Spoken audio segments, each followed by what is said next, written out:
There's a second thing that you need to know about your children. They were created by God to be interpreters. Parents, don't ever say to your children, the problem with you is you don't think. Your children never stop thinking. They may think improperly, they may think foolishly, but you've given birth to interpreters. Let me give you a principle. You may want to get this down.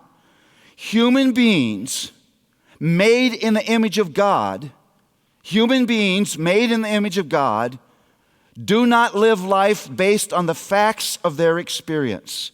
Human beings made in the image of God do not live life based on the facts of their experience, but based on their interpretation of the facts.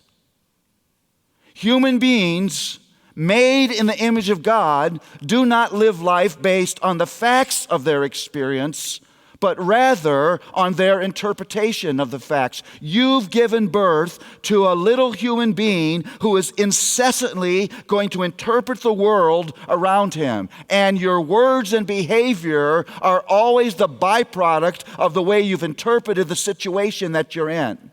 You're always thinking things about you. You're always thinking things about others. You're always thinking things about God. You're always thinking things about the nature and purpose of life. Your children are philosophers. Your children are theologians. Your children are archaeologists who will dig through the mound of their existence and try to make sense out of life.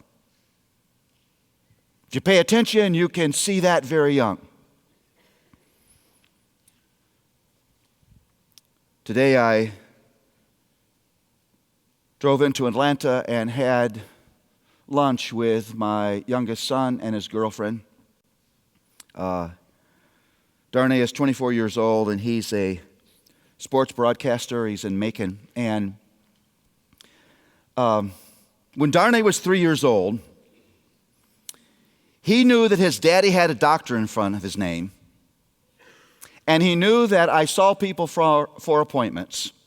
And he reasoned in his little mind that I must be a medical doctor. I'm not one of those. And he was one day out in our backyard wandering around like 3-year-olds do. 3-year-olds live by the Columbus method, land and discover. And he wandered in front of his older brother who had a broken rake handle and was hitting stones over the fence into the neighbor's yard.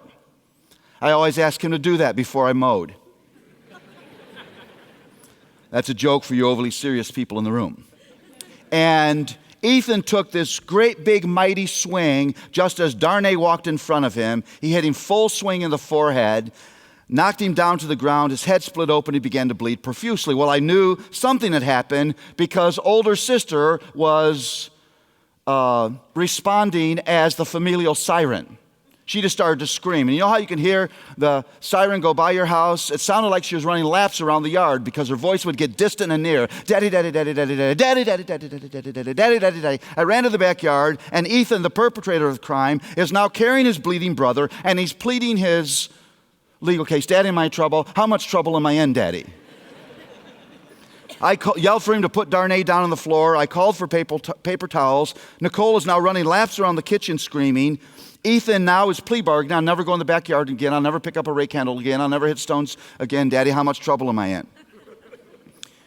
Now, I'm not a squeamish man, but this was a bloody scene. And I thought I may have to call that emergency number 911, and I couldn't form that number in my brain. I had 999, 111, 919, 191. I had all the combinations except for 911. Ethan now is just crying because he thinks he's in terrible trouble. Nicole is about ready to pass out. And I look at little Darnay, and he's utterly at peace. Bleeding as he is. And I notice his little lips are moving. So I put my ear down to its little mouth, and I hear him repeating over and over again, I'm just so thankful my daddy is a doctor.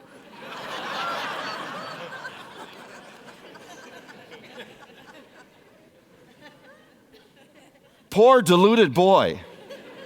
I can't even think of a 3-digit number at this point, let alone offer him medical assistance.